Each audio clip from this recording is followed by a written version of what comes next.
Selanjutnya saya persilakan kalau ingin ditambahkan. Tadi kan semua dalil saudara, para pengadu ini, ya secara normatif dibantah oleh para teradu. Silakan kalau ingin menyampaikan eh, respon atau bantahan terhadap jawaban para teradu. Silakan. Baik saudara pengadu Ya, 1 Pak. maupun pengadu Baik. 2. Singkat saja. Ya, Yang Mulia, Saudara saya Imal persilakan Eka duluan. dan Karsono Satu, Bulimalo. dua. Silakan. Siapa dulu ini yang mau bicara? Pengadu 2. Pengadu 2, silakan. Mohon izin, ah, mungkin pertanyaan daripada Yang Mulia Ketua Majelis DKPP RI terkait TPS 3 Desa Wirilolo. Barangkali saya dapat menjelaskan sedikit beberapa kronologis mengenai Desa Wirilolo. Yang pertama, Lukas Cama adalah salah satu masyarakat Desa Wirilolo dan menjadi calon dari Partai Kebangkitan Bangsa nomor urut 2 dan anak kandungnya atas nama Arles Satria Billy Dandar diloloskan oleh teradu 1 sampai 5 untuk menjadi PPK Kecamatan Wejawa Selatan, di mana sang bapak menjadi calon.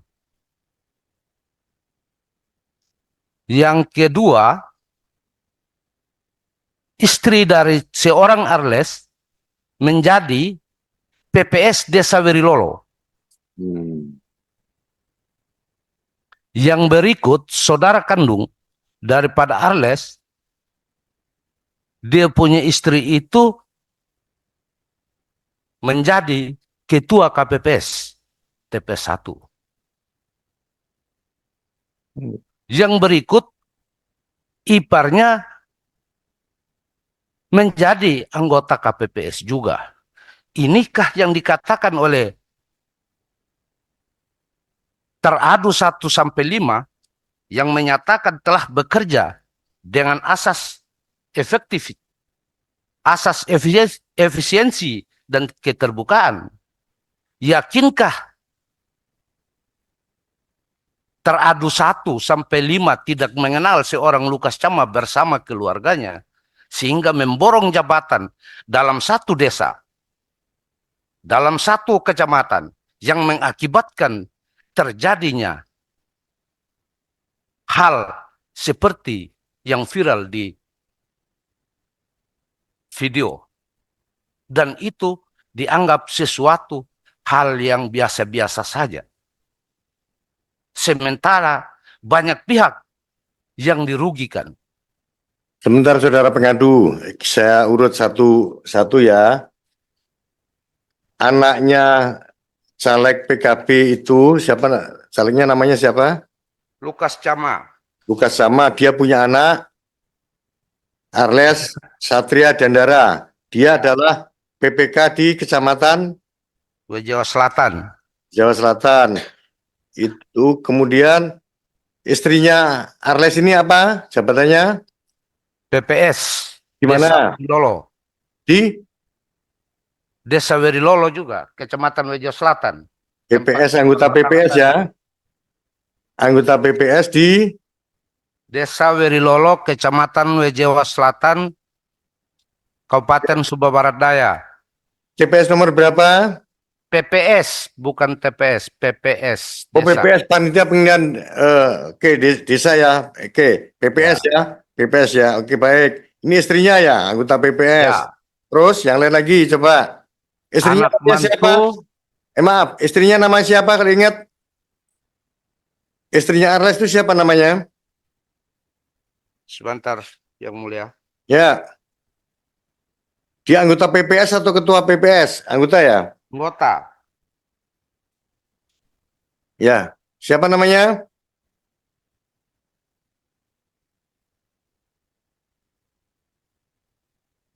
Betseba Adeyesti Rambatana. Pelan-pelan aja ngejanya. Siapa? Siapa? Oke. Oke. Terus siapa lagi yang keluarganya yang jadi penyelenggara? Selain istrinya Anak Arlen jadi mantu anggota daripada Lukas Cama, menantu. iya, Oh, siapa namanya? Roswita Intan M. Kalu Hmm. adalah Ketua KPPS TPS 1 Desa Pak Werilolo. KPPS TPS 1 Rosita. Ketua. Oke. Ketua TPS ya. Ketua Ya, KPPS ya, Ketua ya, KPPS. ya. Oke. Terus siapa lagi yang keluarga ini yang jadi penyelenggara? Iparnya menjadi Iparnya siapa anggota PPS, hanya kami tidak sempat melacak TPS mana, tetapi tetap berada dalam Desa Werilolo. Semua di Desa Wirolo ya. Baik. Ya. Jadi berapa orang anggota keluarganya dari caleg ini yang jadi situ? 1, 2, 3, 4 ya. Ya, Ya. 4 ya. Baik. Ada lagi yang disampaikan? Lanjut. Dengan diborongnya menjadi penyelenggara, akhirnya terjadilah intimidasi dan juga TPS-nya tertutup, Tertutup itu gimana maksudnya? ditutup dengan terpal, lalu terjadi penekanan dan keributan yang dilakukan oleh caleg tersebut. Sebentar ditutup dengan terpal tidak terlihat dari jalan atau gimana? eh Tertutup sehingga dari luar tidak bisa dilihat. Saya nggak paham. Ada fotonya nggak? Ada, Ada. hanya kami belum cetak, Eh? tetapi ada. Ada fotonya tertutup Ada. maksudnya apa? Kan saya jadi nggak bisa paham. Lanjut silakan lanjut.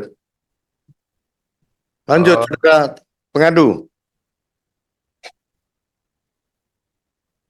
Silakan.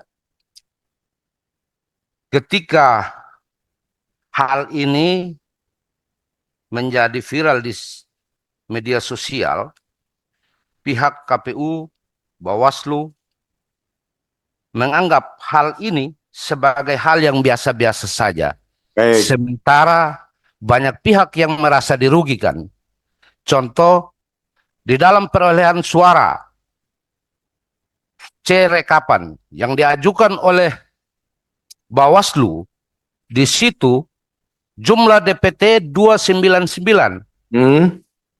terpakai 297 Ya. tanpa blanko, dan jumlah suara caleg yang melakukan intimidasi itu 221. Partai lain 1, 2, hanya 2 kandidat, salah satu itu 69 dari PDIP. Nah, di dalam format yang diajukan oleh Bawaslu, sudah jelas-jelas di tempat tulisan lidi, sampai ke jumlah sudah dicoret, namun di titik jumlah yang sudah dicoret ada angka 1, ada angka 2. Nah, hal ini ketika dilaporkan kepada Bawaslu dan diberikan tembusan kepada PPK, bahkan kepada KPUD, sama sekali tidak ada respon. Berarti asumsi kami bahwa ini sudah terstruktur, memberi ruang dari penyelenggara untuk memenangkan salah satu kandidat. Nah, memang perlu kami sampaikan kepada Majelis DKPP, mungkin dalam catatan Bawaslu 10 tahun terakhir ini, nama seorang Lukas Cama selalu menjadi laporan di DKPP setiap periode. Kenapa itu? selalu membuat keonaran setiap kali ada pemilihan legislatif. Tetapi dari teradu 1 sampai 8 menganggap ini hal yang tidak perlu ditangani. Sementara yang dilakukan PSU di dua desa untuk Kecamatan Jawa Timur sebenarnya lebih urgent di Desa Werilolo daripada di Kecamatan Jawa Timur. Oke. Mungkin banyak hal yang sebenarnya saya harus menyampaikan dalam persidangan ini. Apa saja? Coba sampaikan saja.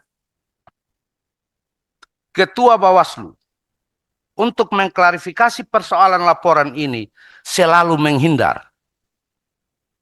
Mungkin Bapak Majelis yang mulia dapat menanyakan kepada saksi pengadu yang mengalami langsung setiap kali melakukan pelaporan.